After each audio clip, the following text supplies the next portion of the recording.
Hello friends, स्वागत है आप सभी का home science classes with Mohini ma'am में। आज हम बात करेंगे आरपीएससी भर्ती 2024 की, जो कि पीजीटी के लिए कुछ पोस्ट यहाँ पर आए हुए हैं। ठीक है, 2200 करीब पोस्ट है यहाँ पर। लेकिन क्योंकि आज के समय में आप जानते हो जॉब के लिए बहुत ज़्यादा समस्याएं हैं, तो बहुत ज़्यादा वैकेंसी तो वैसे भी नहीं आती हैं। लेकिन अगर ओवरऑल देखो तो 2200 काफ़ी अच्छी भर्ती है यहाँ पर। ठीक है, लेकिन यहाँ पर जो बात करेंगे सब्जेक्ट वाइज किसमें कितनी सीट्स हैं, तो वो भी हम बात करेंगे। आरपीएससी की भर्ती है। सबसे बड़ी चीज़ है यहाँ पर सैलरी बहुत अच्छी है, 80,000 के करीब यहाँ पर आपकी सैलरी है। बहुत अच्छी सैलरी है ये। तो बस मेहनत तो आप करते ही हो, पढ़ते ही हो, तो क्यों ना, अगर अपने स्टेट में नहीं मिल रही है तो हम दूसरे स्टेट की ओर भी पलायन कर सकते हैं भाई। क्या हमें, क्या देश हमारा है ना, कहीं भी जा सकते हैं, आज़ादी है हमें आने जाने की।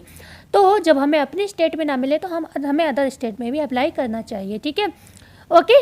बकाया मेहनत करते रहो, जब आपके स्टेट में आए तो आप वहाँ अप्लाई कर दीजिए। ओके, तो यहाँ पर हम बात करेंगे आरपीएससी के लिए, और आरपीएससी वाले भी ये न्यूज़ देख सकते हैं भाई, उनके स्टेट की है। तो आज जो हमारी भर्ती है, विशेष तौर पर हम बात करेंगे शिक्षक भर्ती। यहाँ पर देख लेते हैं पोस्ट। ओके, विज्ञापन आप देख लीजिए, 25/10/24 को ये आया है। अभी आपका कह सकते हैं 5/11 से ये स्टार्ट हुआ है। 5/11 आज आपकी आई थिंक 8 है डेट, आज 8 है तारीख, तो आपका ये परसों से स्टार्ट हुआ है। तो आप अच्छे से इसको देख लीजिए, और आपकी जो भी मतलब आपका अगर सब्जेक्ट है तो आप अप्लाई कर दीजिए। तो यहाँ पर हम बात करते हैं हिंदी की कितनी पोस्ट है, तो हिंदी में 350 है। हम सब्जेक्ट वाइज देख लेते हैं। बकाया आप अपना अपना देख लीजिए, और सीट से फ़र्क नहीं पड़ता है कि किसमें कितनी है। बस आज के समय में जॉब मिल जाए, तैयारी तो करने वाले करते ही हैं, तो आपको बस एग्ज़ाम देना है। सीट्स पर ज़्यादा फोकस नहीं करें, नहीं तो आप डिमोटिवेट होंगे। बस आप पढ़ाई पर फोकस करें। ठीक है, पढ़ाई पर फोकस करना आपका बहुत ज़्यादा इम्पोर्टेंट है। तो एक बार सभी लोग नज़र डाल लें कि आपकी, मतलब ये देख लें कि आपका जो सब्जेक्ट है उसमें सीट्स हैं भी या नहीं हैं। तो लेकिन लगभग जो मेन सब्जेक्ट होते हैं उनमें है, इंग्लिश में 325 है, हिंदी और इंग्लिश इन दो में बहुत अच्छी सीट्स यहाँ पर देखने को मिल रही हैं। संस्कृत में 64 है। ओके, राजस्थानी जो है, राजस्थानी जो लैंग्वेज है उसमें 7 सीट्स हैं। पंजाबी में 11 सीट्स हैं, उर्दू में 26 सीट्स हैं। और आप अपना कैटेगरी वाइज भी देख लीजिएगा। हिस्ट्री में 90 सीट्स हैं, और पॉलिटिकल साइंस में भी अच्छी सीट्स हैं जो कि 225 है। जियोग्राफी में 210 है, मतलब 210 है। इकोनॉमिक्स 35 सीट्स हैं। सोशियोलॉजी की बात करें तो 16 है, और होम साइंस जो कि हमारा विषय है और सोशियोलॉजी इन दोनों में बराबर है। ठीक है, तो होम साइंस वाले आपके लिए भी मौका है, 16 सीट्स हैं। लेकिन कुछ नहीं, बस आपको एक सीट चाहिए, बस ये सोचकर तैयारी करें।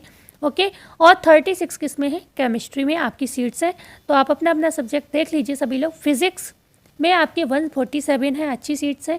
मैथ्स में भी 153 है, बायोलॉजी में 67 है। कॉमर्स में 340 है, अच्छी सीट्स है इसमें भी। ड्राइंग में 35 है, म्यूज़िक में 6 है। ओके, जो फिज़िकल एजुकेशन है 37 सीट्स है। कोच रेस्टलिंग, अच्छा ये उससे स्पोर्ट्स से संबंधित है, मतलब स्पोर्ट्स में भी यहाँ पर सीट्स आपको देखने को मिलेंगी। ओके, कोच खो खो की भी सीट्स हैं यहाँ पर। अगर आप स्पोर्ट्स से संबंधित हो तो आप अप्लाई कर सकते हो। इसमें सीट्स बेशक कम है, लेकिन हाँ कह सकते हैं कि भाई स्पोर्ट्स के लिए भी मौका दिया गया है। तो कोच हॉकी 1 सीट्स है यहाँ पर। कोच फुटबॉल की भी 3 सीट्स हैं। तो आप ये देख लीजिएगा, आपका जो भी हो इसमें अप्लाई कर सकते हैं।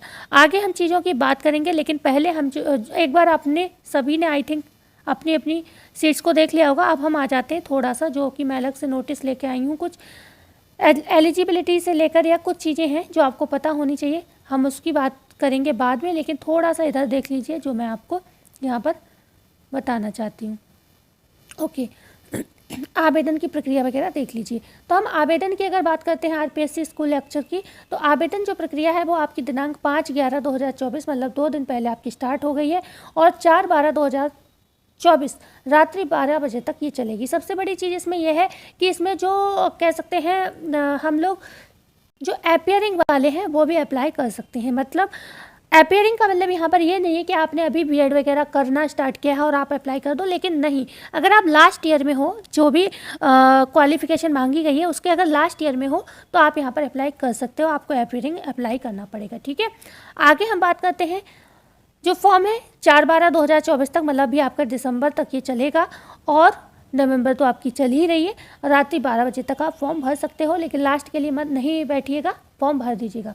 परीक्षा का स्थान एवं महीने की अगर हम बात करते हैं यहाँ पर, तो परीक्षा का जो स्थान एवं महीना होगा वो क्या है, अभी इस विषय में मतलब कोई भी सूचना दी नहीं गई है, ठीक है। जो भी होगा आपको सूचित कर दिया जाएगा। तो आप हमारे चैनल को सब्सक्राइब कर लीजिएगा। जैसे ही ये इसके विषय में कुछ पता चलेगा तो हम आपको क्या है अपडेट दे देंगे। तो इसलिए चैनल को सब्सक्राइब कर सकते हो, जिससे आपको टाइम पे न्यूज़ भी मिल जाए। आगे हम थोड़ा सा बात कर लेते हैं। यहाँ पर जो बात हो रही है उपर्युक्त पद क्रम संख्या 1 से 11 तक एवं 13 से 15 तक के लिए। तो यहाँ पर इसका मतलब ये है कि अगर आप 1 से 11 और 13 से 15 मतलब 12 वाला ऑप्शन छोड़ना है। यहाँ पर इसकी बात की जा रही है। एक सेकेंड, ये है आपका 1 से लेकर ये, ठीक है, एक ये हो गया। ये जो है आपके नंबर 2, 3, 4, तो 1 से कितना 13 तक था, ओके। तो ये हाँ 11 तक के लिए था, 11 तक के लिए। और फिर होम साइंस को सिर्फ इन्होंने छोड़ा, फिर 13 से 15 तक के लिए जो चीज़ें हैं वो हम आपको बता देते हैं। एक बार क्या दिया है, 1 से 11 और 13 से 15 के लिए क्या दिया गया, प्रासंगिक विषय में यूजीसी द्वारा मान्यता प्राप्त स्नातकोत्तर या समकक्ष परीक्षा तथा राष्ट्रीय अध्यापक शिक्षा परिषद सरकार द्वारा मान्यता प्राप्त शिक्षा में डिग्री या डिप्लोमा आपका होना चाहिए। जैसे कि आप जो बीएड वगैरह करते हो, और इसमें डीएलएड वाले भी मान्य, ठीक है। तो ये होनी चाहिए आपके पास। जो 12 था आपका, जो होम साइंस वाला था, हमने छोड़ दिया था। तो आप मतलब जो भी है यहाँ पर 1 से 11 के लिए और 13 से 15 के लिए ये चीज़ें मान्य हैं। तो जो कि आपने मतलब देख ली, आपके पास होगी ये डिग्री, तभी अप्लाई कर सकते हो। दूसरी बात यहाँ पर जो 12 पे था होम साइंस, तो यूजीसी भारतीय कृषि अनुसंधान परिषद द्वारा गृह विज्ञान में मान्यता प्राप्त स्नातकोत्तर या समकक्ष परीक्षा के साथ राष्ट्रीय अध्यापक शिक्षा परिषद सरकार द्वारा मान्यता प्राप्त शिक्षा में डिग्री या डिप्लोमा, तो ये आपकी क्वालिफिकेशन यहाँ पर होनी चाहिए। तो ऑब्वियसली हम लोग टीजीटी पीजीटी के लिए तैयारी कर रहे हैं, तो ये हमारे पास क्वालिफिकेशन नॉर्मली है ही, ठीक है। तो ये इसमें कोई नई चीज़ नहीं है।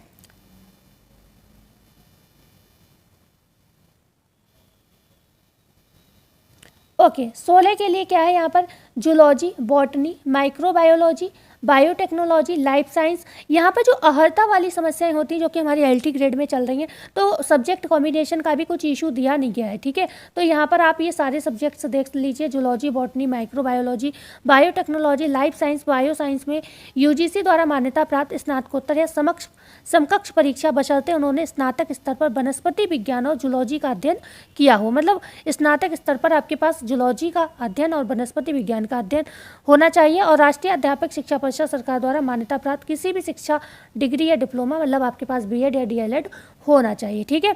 ओके, बकाया आप यहाँ पर चीज़ें इंग्लिश में भी पढ़ सकते हो जो अवेलेबल है। आगे अगर हम बात करते हैं 16 के लिए हो गया पदक्रम जो आपका 19 वाला था संगीत में, ठीक है। संगीत में यूजीसी द्वारा मान्यता प्राप्त स्नातकोत्तर या समकक्ष परीक्षा या सरकार द्वारा उसके समकक्ष घोषित योग्यता आपके पास होनी चाहिए, ठीक है। आगे आप देख लीजिए पदक्रम संख्या 20 के लिए क्या है, यूजीसी द्वारा प्राप्त स्नातक या समकक्ष परीक्षा द्वारा राष्ट्रीय शिक्षा परिषद द्वारा मान्यता प्राप्त शारीरिक शिक्षा में स्नातकोत्तर एमपीएड 2 वर्ष की अवधि का होना चाहिए, ठीक है। तो ये शारीरिक शिक्षा वालों के लिए है। तो ये चीज़ आप एक बार अच्छे से सारे लोग अपने अपना सब्जेक्ट का देख लीजिए। बात आती है यहाँ पर वेतन का कि वेतन का क्या रहेगा। तो वेतन का जो रनिंग पेमेंट होगा यहाँ पर जो लेवल 12 के लिए होगा तो 4800 है, लगभग आपकी 80,000 यहाँ पर सैलरी जो है बन रही है, ठीक है। बहुत अच्छी एक हैंडसम सैलरी है बोल सकते हैं इसको, ठीक है। बहुत ही बढ़िया सैलरी है, ओके। हमारे यूपी में भी 70-80 अराउंड ही सैलरी होती है टीजीटी, मतलब 70 अराउंड, मतलब 70 के आसपास होती है टीजीटी पीजीटी, तो ठीक है। तो आप अप्लाई कर सकते हो, यहाँ पर बहुत अच्छी सैलरी है एक हिसाब से। और समय समय पर ये सारी चीज़ें जो होती हैं बढ़ती भी रहती हैं, ओके। तो हालांकि यहाँ पर फिक्स पे डे होगा लिखा हुआ है, लेकिन कोई नहीं, वो चीज़ें समय समय पर चीज़ें अपडेट भी होती हैं। आगे यहाँ पर बात करते हैं कुछ जो आपके पेपर होंगे। पेपर जो होंगे 2 होंगे, आप जानते हो आजकल सब जगह 2 पेपर होते हैं। बस यूपी में जो टीजीटी पीजीटी है उसकी यही खूबसूरती अभी तक बनी हुई है, क्योंकि वहाँ पर पेपर बंद नहीं होता, सिर्फ आपको अपना सेकंड पेपर अपना ही, मतलब आपका ही पेपर सदाबहार होता है, जिसमें आपको चाहे फर्स्ट मान लो चाहे सेकंड मान लो वही पढ़ना पड़ता है, ठीक है। लेकिन इन सभी में आपको ये चीज़ होती है कि आपको एक्स्ट्रा भी पढ़ना पड़ता है। तो पेपर 1 के लिए 150 अंक, ठीक है, 40% पासिंग होगा यहाँ पर। और पेपर सेकंड के लिए 300 अंक यहाँ पर होता है। मतलब पेपर 3 के लिए आपको 300 का अंक का यहाँ पर पेपर होता है, ठीक है। पेपर 2 का जो होगा 300 अंक का होगा, 300 का होगा, और यहाँ पर 150 का ये होगा, ठीक है।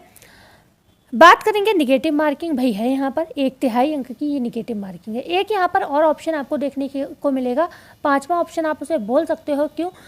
इसमें एक बहुत अच्छी बात कही गई है कि अगर आपको कोई आंसर है, कोई क्वेश्चन है, उसका आंसर अगर आपको नहीं पता है तो आपको एक आंसर लगाना ही लगाना है, मतलब लास्ट वाला। इससे फ़ायदा ये होगा कि बहुत से लोग ऐसे होते हैं जो पढ़कर नहीं जाते हैं, बस पैसे दे रखे होते हैं उन्होंने। अब वो क्या करते हैं, कोरी कॉपी छोड़े आते हैं, और जब उनकी कॉपी सबमिट होती है ऑफिस में बैठकर कोई ना कोई वो गोले भर देता है, उस सब्जेक्ट की नॉलेज वाला व्यक्ति होता है उस पेपर को, और वो बंदा बिना मेहनत के पास हो जाता है और नौकरी ले लेता है, ठीक है। तो यहाँ पर इसके लिए एक ऑप्शन आपको भरना अनिवार्य है, इस वजह से भरना अनिवार्य है कि जिससे आपका पेपर मतलब पहले से ही फिल होगा, मतलब आपकी कॉपी में कोई और नहीं भर सकता उसको, ठीक है। और जिससे अगर आपको नहीं आ रहा है आंसर तो आपका मतलब आपने गलत भर दिया है तो आपका निगेटिव में जाएगा, और अगर आपका आंसर बाई चांस आपको नहीं आ रहा है तो बस एक गोला आपका मार्क होगा, जिससे ये है कि कोई भी इस टाइप की चीज़ नहीं होगी कि आपका पेपर मतलब मेहनत कोई और करे, उसका फल कोई और प्राप्त करे, ठीक है। तो इसलिए ये बहुत अच्छी व्यवस्था है, ये सब जगह होनी चाहिए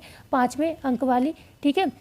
तो ये चीज़ हो गई। आगे अगर हम बात कर लेते हैं थोड़ा इस नोटिफिकेशन के विषय में,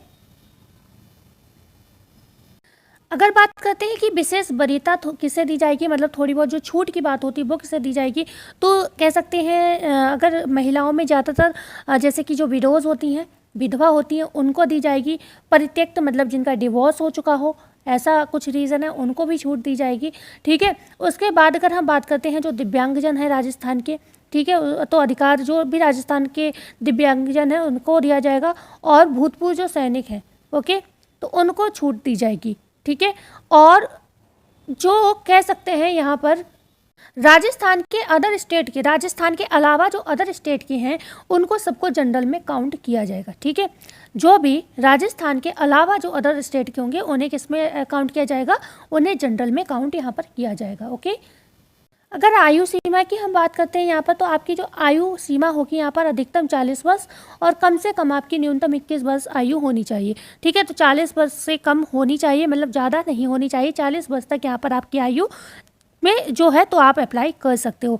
दूसरी बात करेंगे, राजस्थान राज्य के अनुसूचित जाति, अनुसूचित जनजाति एवं अन्य पिछड़ा वर्ग या फिर अति पिछड़ा वर्ग या फिर आर्थिक रूप से जो कमजोर वर्ग के अंतर्गत आते हैं उन्हें 5 वर्ष की यहाँ पर छूट दे होगी, ठीक है। पुरुषों को भी ये छूट मिलेगी। राजस्थान के अनुसूचित जाति, अनुसूचित जनजाति एवं अन्य पिछड़ा वर्ग, अति पिछड़ा वर्ग, आर्थिक रूप से जो कमजोर वर्ग की महिलाएं हैं उन्हें 10 वर्ष तक की, मतलब उन्हें तो काफ़ी अच्छी छूट मिल रही है, ओके। सामान्य अनारक्षित वर्ग की महिलाएं, वुमेंस जो कैंडिडेट्स हैं, मतलब जो सामान्य अनारक्षित वर्ग हैं जिनको और कोई प्रॉब्लम नहीं है, ठीक है, तो यहाँ पर क्या है, उन्हें भी 5 वर्ष की, मतलब महिलाओं को भी यहाँ पर छूट दी जा रही है। विधवा एवं विच्छिन्न विवाह प्रत्येक महिला, मतलब वही जो अभी हमने बताया था, जो विडोज़ हैं या जिनका डाइवोर्स वगैरह हो चुका है, तो उनमें क्या है, अधिकतम आयु सीमा नहीं है, ओके, मतलब उनको कोई आयु सीमा नहीं है, वो कभी भी अप्लाई कर सकते हैं। उनके लिए ज़रूरी नहीं कि वो 40 वर्ष तक की होनी चाहिए, तो उन्हें ये विशेष छूट दी जा रही है, ठीक है, ओके।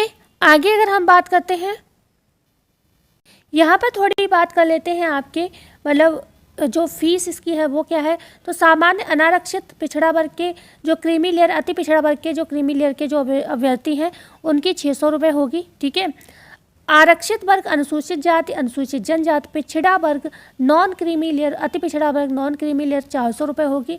और यहाँ पर जो दिव्यांगजन है उनका भी भाई 400 रुपये है, ठीक है, मतलब ये आपको यहाँ पर देना है, ओके।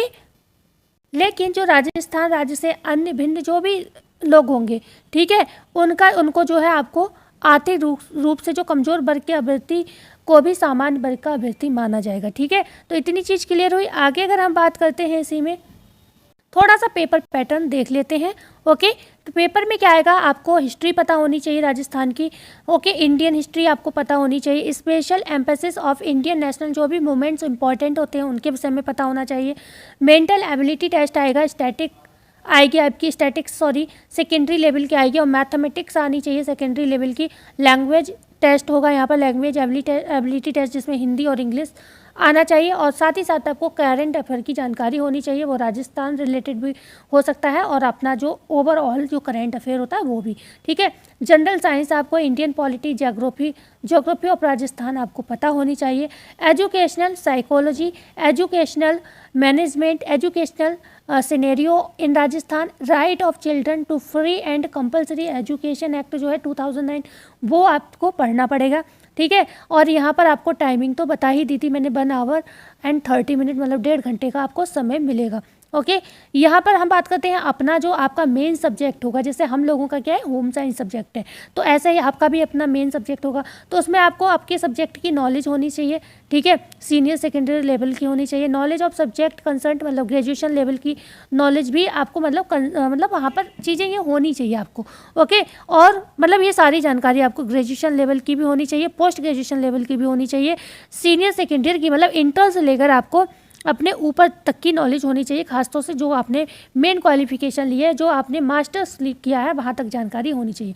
पेडागोजी टाइप प्रश्न भी आपके आएंगे यहाँ पर, टीचिंग लर्निंग मटेरियल से भी चीज़ें पूछी जाएंगी आपको, और use of computer and information technology in teaching learning, ठीक है। जो कि आपने बीएड वगैरह किया होगा तो आपने इसको तो पढ़ा ही होगा, तो ये चीज़ें आपसे यहाँ पर पूछी जाएंगी। तो ये एक छोटी सी आपको न्यूज़ हमें देनी थी जो कि बहुत ही इम्पोर्टेंट न्यूज़ थी, ओके। और ऐसा कुछ नहीं है, और बकाया तो मेन चीज़ें बहुत सारी चीज़ें होती हैं, जो मेन चीज़ें हैं मैंने आपको बता दी। देखो आपको एज लिमिट बता दी 40 वर्ष तक है, बकाया कोई प्रॉब्लम है मेटिक जो लेडीज़ वगैरह हैं उनके लिए क्या है कोई मतलब छूट मतलब कोई भी एज लिमिट नहीं है, ओके। जैसे कि अभी हमने विडोज़ का बताया था और डिवोर्सिस का बताया था, और ऐसे ही बात की थी हमने किसकी जो इसकी फ़ीस है 600 रुपये नॉर्मल है, बकाया 400 रुपये है, जो पिछड़े वर्ग के लोग हैं उनके लिए 400 रुपये है, ठीक है। सैलरी हमने बता दी 80,000 के करीब है। तो जो भी इंपॉर्टेंट चीज़ें हैं वो हमने कवर कर ली हैं, बकाया छोटी मोटी चीज़ें अगर कोई रह गई होंगी तो वो आप जब फॉर्म फिल करोगे तो आपको पता ही चल जाएगा। OTR का भी है इसमें होना चाहिए, बकाया आपको दोबारा भी OTR में फ़ीस पे करने का है, मतलब फ़ीस पे तो आपको करनी है, अगर आपने 1 टाइम रजिस्ट्रेशन करा रखा है तो भी आपको फ़ीस पे करने के लिए उस पर जो है लॉगिन करना ही पड़ेगा, ठीक है। मतलब जो भी है कुछ चीज़ें आप जाओगे तो खुद ही आपको कंफर्म हो जाएंगी। तो आज की वीडियो यहीं तक थी। अगर वीडियो अच्छी लगी हो, जानकारी अच्छी लगी हो तो चैनल को लाइक कर दीजिएगा, चैनल को सब्सक्राइब कर दीजिएगा एंड शेयर कर दीजिएगा ज़्यादा से ज़्यादा। और अगर आप होम साइंस के स्टूडेंट हैं और किसी भी स्टेट से हैं तो कोई फ़र्क नहीं पड़ता है कि आप किस स्टेट से हैं, बस आप होम साइंस के स्टूडेंट हैं तो हमारे चैनल से जुड़ सकते हैं, और लोग भी जुड़ सकते हैं जैसे कि हम आपको टाइम टू टाइम इस टाइप की जो भी नोटिफिकेशन आते हैं भी किसी भी स्टेट से, यूपी से ही नहीं किसी भी स्टेट से, तो हम आपको टाइम टू टाइम जानकारी देते रहें और आपको प्राप्त होती रहे। तो इसके लिए चैनल को सब्सक्राइब कर लेना बनता है। तो मिलते हैं कल नई वीडियो में नई जानकारी के साथ। धन्यवाद।